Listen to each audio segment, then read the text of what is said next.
Hello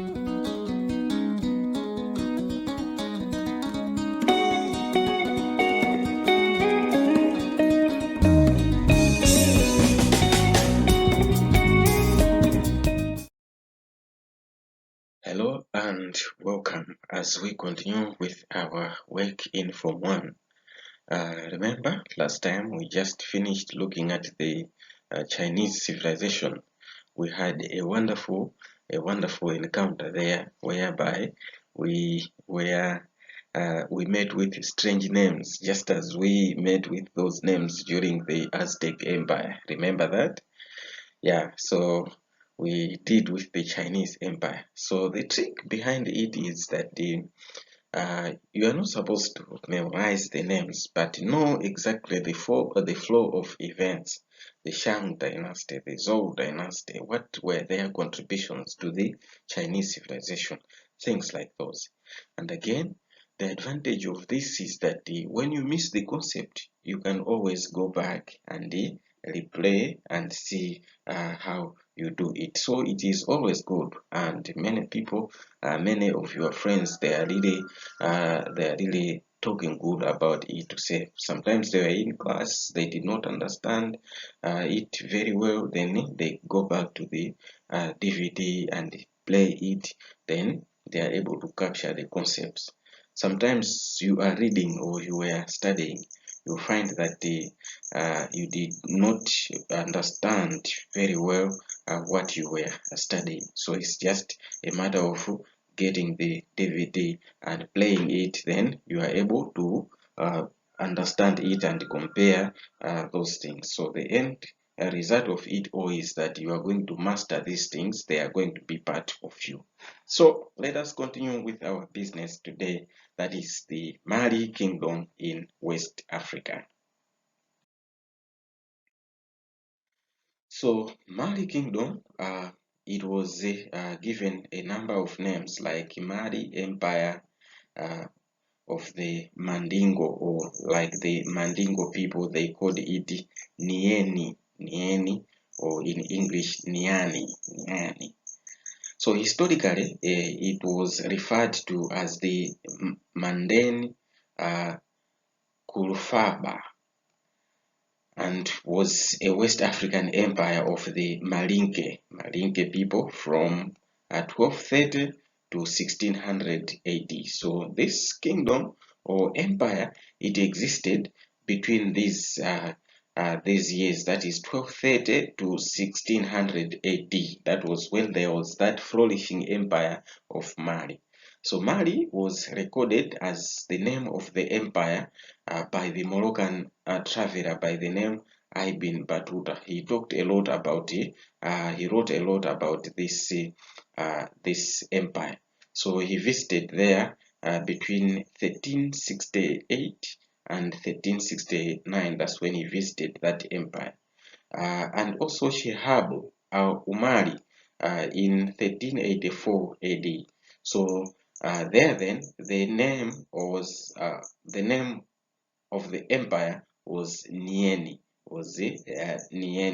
and derived from its capital. So it is said that when these people, Ibn Battuta and Shihab al-Umari, when they visited that empire, it was called by the name of its empire, or its capital, Nieni. So historically, Mali, its original name was Kangaba. Kangaba was the original name of Mali, and its capital was Jeriba. And was situated on the river Niger, near the present-day Bamako. You know, the capital city of Mali is Bamako. So that was just near that. That's where there was the old capital city, Jeriba. So its first king who was converted to Islam was Bamandana. Bamandana was the first king.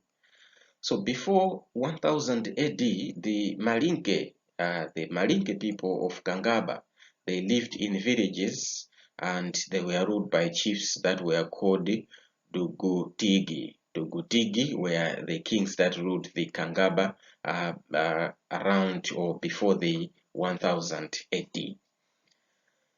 So the kingdom expanded greatly because of trade. So we see to it that trade played a very, very important role in the development or rise of this Mali kingdom.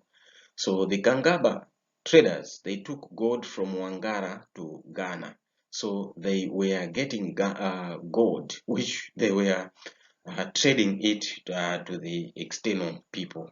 So therefore the Kangaba people, they were the middlemen. They were the middlemen who were embarking on trade, that is first in gold, as well as we're also going to talk about salt later on.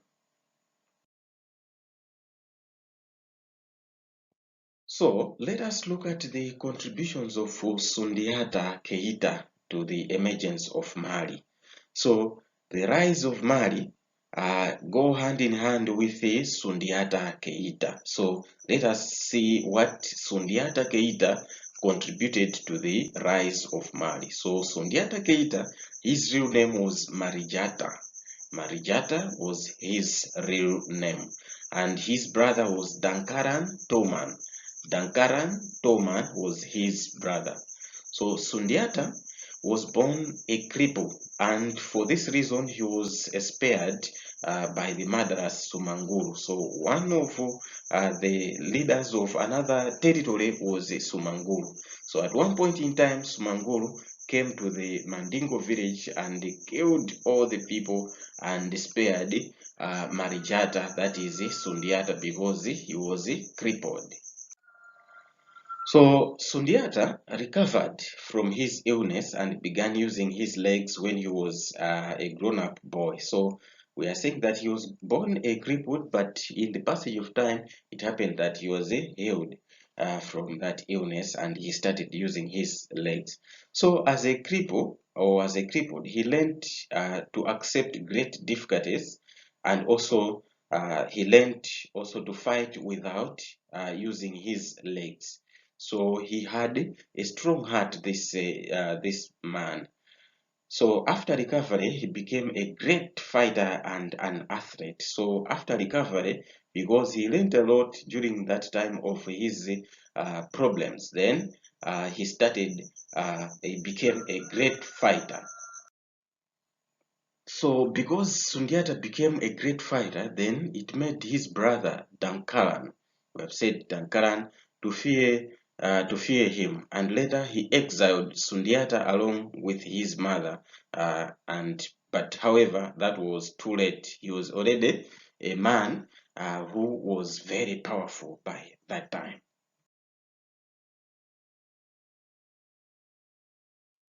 So Sundiata, later on, he defeated Sumanguru. So how did he do that? So he went from exile and assembled a large army to face his enemy, at a place called Kirina. So remember, we said that at one point in time, Sumanguru, he killed all the family members, all the male family members there in his family, in the house of Sundiata, only living Sundiata there. So there then, Sundiata, he grew up hating that gentleman Sumanguru. So when he went to he was exiled, then he organized an army. Remember now that we have said that he was a great fighter. So he feared, however, Sumanguru because of the stories that surrounded that Sumanguru, that he had 8 heads. To say he was a powerful person, he had 8 heads. So at last, Sumanguru was defeated by Sundiata at the Battle of Kirina in 1255 AD. In 1255, there was that battle between the army of Sundiata and that of Sumanguru.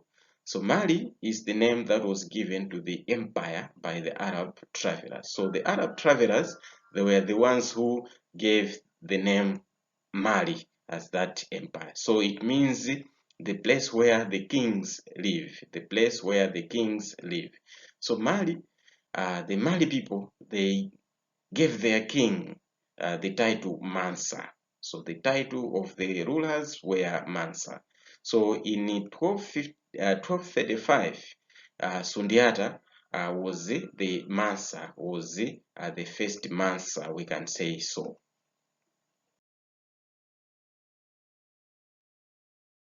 Now let us look at the factors. What were the factors that led to the rise of this Mali kingdom? Number one is geographical position.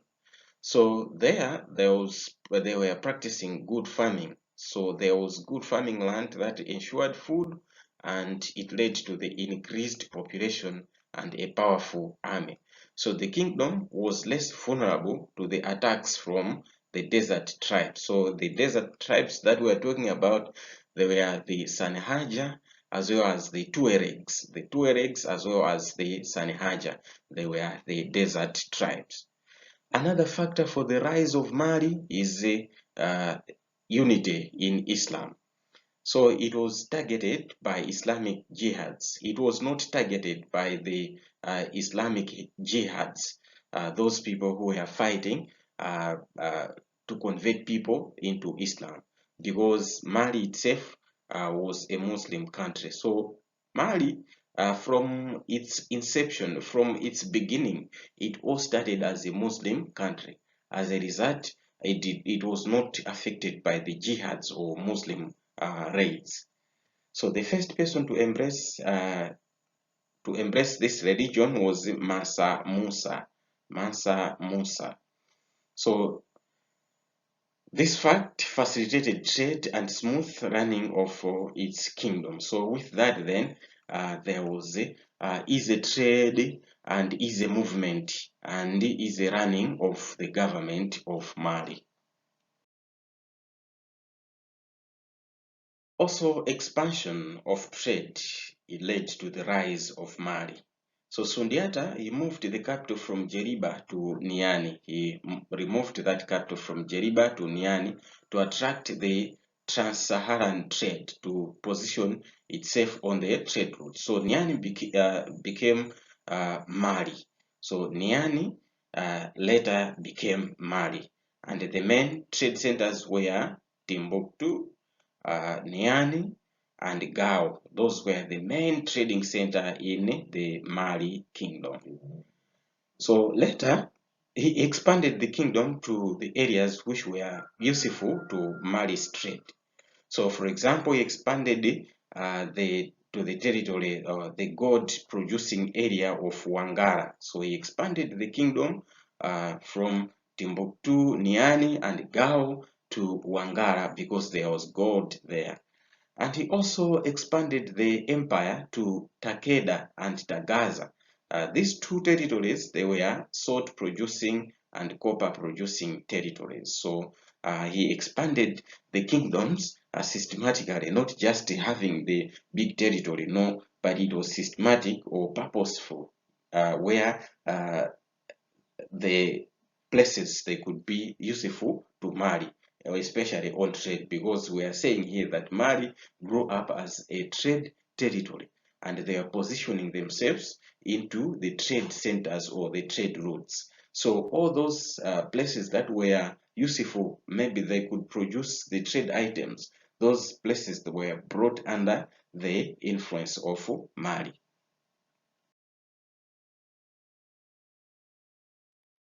And military conquest and annexation is another factor that contributed to the rise of Mali.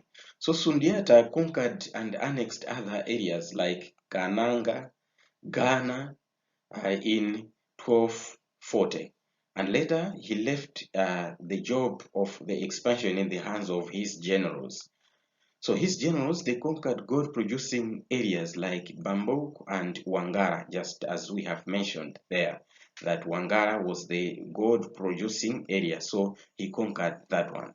And also he conquered Tagaza. Tagaza, there they were producing salt. So military conquest, it led also to the expansion or to the rise of Mali. Another factor for the rise of Mali is good administration. Good administration. So Sundiata was an effective leader, and he united the army. He united his army, and many old states and newly annexed ones. So he made his army to annex many territories, and many states were also brought together after they were convinced to say we have to get united in order to be trading with effectively with others. And also he established the effective standing army.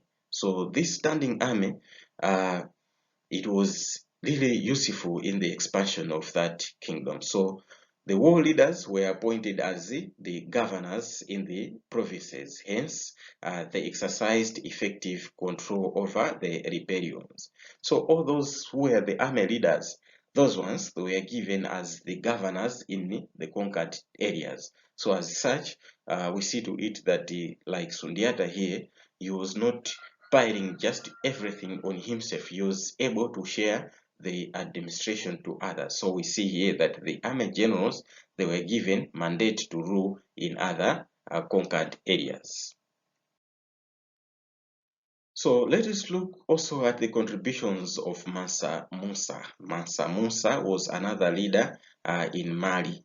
So number one was his devotion to Islam. So he made more people devoted to Islam in the empire, and he made the Great Hajj. The Great Hajj is the pilgrimage or the journey to Mecca. So he went to Mecca in 1324. So Mansa Musa, he became a devoted Islam or Muslim, and he even made a journey from Mali to Mecca. That is called the Hajj, or a pilgrimage, a long journey to Mecca in 1324. And also expansion of the kingdom, the kingdom through trade. So he expanded trade in the empire. So Mansa Musa, he emphasized much on trade and also expansion of the boundaries. He expanded the boundaries of the kingdom. So he conquered many areas with the aim of expanding the kingdom, and he controlled trading centers of Songhai, Gao, Timbuktu, and Jene. So he conquered many other areas. So these areas were profitable centers, just as we have said that they were only conquering the profitable areas that maybe they had the resources or trade items that they could use in their trade, because it was a trade country. So wealth of Mali increased during the reign of Mansa Musa. So we have to take note of that.